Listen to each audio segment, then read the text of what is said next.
If someone pointed a gun at you, could you stop that bullet? Probably not right now, but given enough prep time, yeah, doable, but a little difficult.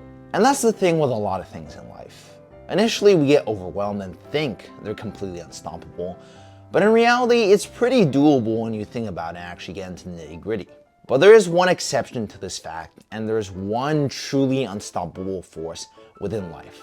And we've seen it in a bunch of examples. Evolution, the growth of mankind, freak athletes like Kobe or David Goggins, the story of the turtle and the hare. The thing that relates all three of these stories together is the fact that there was some sort of consistency and some sort of repetition. And that's the unstoppable force within life. Consistency. But no matter how many times these stories are told, they simply just don't listen. Let's take a look at this through three different exhibits. We got exhibit A, New Year's resolutions. We've seen it all, people going crazy in a week in the gym and just completely stop a week after. We got exhibit B, randomly running in your 20s. I don't know why people just want to run in their 20s, but it is just a thing, but it never stays consistent. And exhibit C, 3 a.m. motivation. We've all had that burst of motivation in 3 in the morning, doing push-ups, randomly want to just crank out and doing something. And the common thing between all three of these things is that they are completely inconsistent. You can't rely on these things, and they just happen way too randomly. Now, with the evidence compiled, it's safe to say that motivation, although inconsistent, is not bad. It drives people forward. It pushes them towards action and causes them to do more than they originally did, but often leads people down to a trap where they believe intensity means results, which is not the case. They might be consistent for a month, taking 10 steps forward during that month, which is good progress, but they don't do anything for the next 11, and it leads them to losing the competency that they developed in that 1 month, and they end up taking 20 steps backwards. It often leads people to feeling stuck, lost, and just confused on what they did wrong. Because to be fair, in that 1 month, they did good.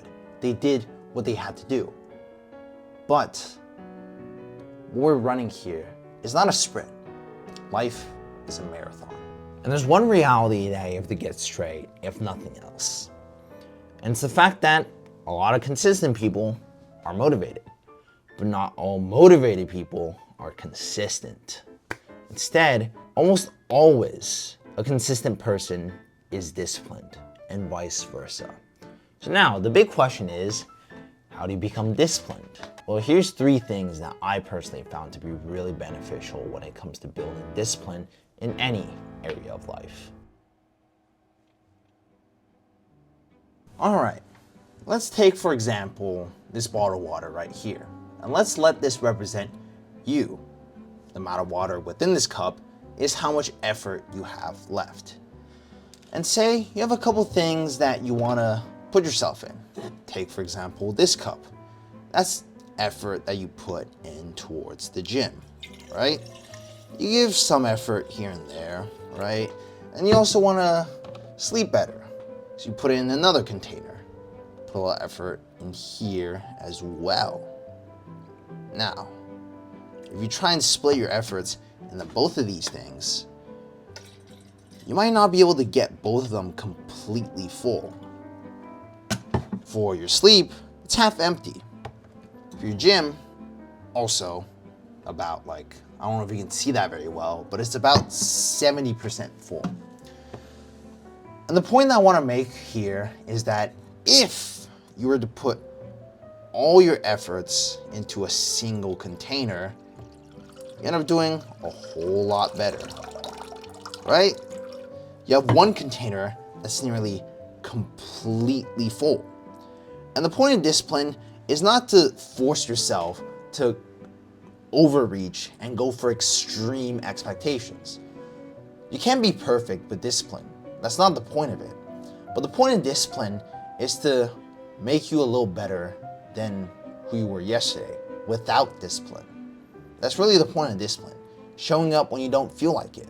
It's not to be perfect. It's not to force yourself to be something that you're not. But it's to be more of what you already are. That's really what discipline is at the end of the day.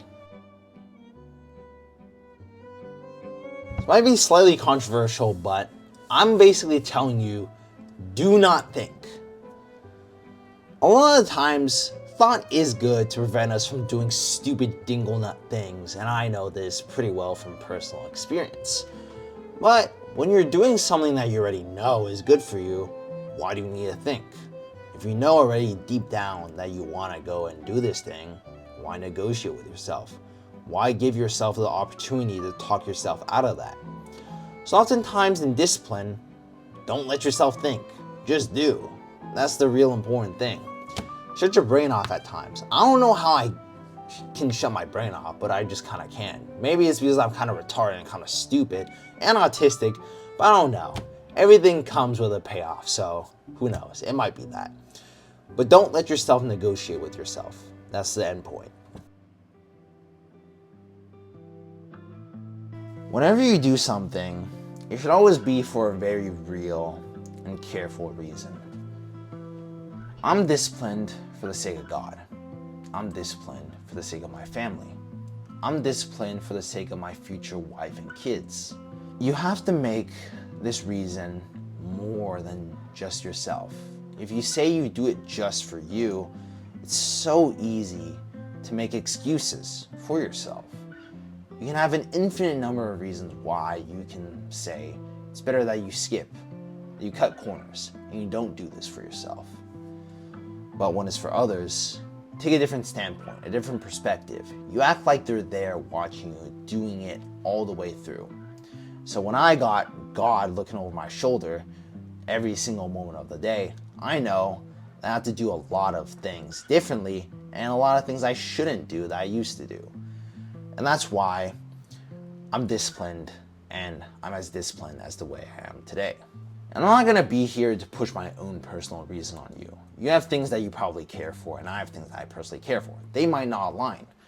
But something that I'm always gonna be very adamant about is doing it for God. I'm Christian, and so I've had my own experiences with God. You might not believe. But God saved my life twice. Once as a 5-year-old and once as a 16-year-old. He's gave me this life, and he's given me more than I could ever ask for. So in my opinion, it's only fair that I give back a little to him if he did all these amazing things for me. An unstoppable force is not the fastest, it's not the hardest hitting, it's not the strongest force ever. That's not what an unstoppable force is. An unstoppable force is a force that never relents. One that continues going even when it's real slow. Even when it doesn't really want to go. Because the only way a force is truly unstoppable is when it can't even stop itself. So, become unstoppable.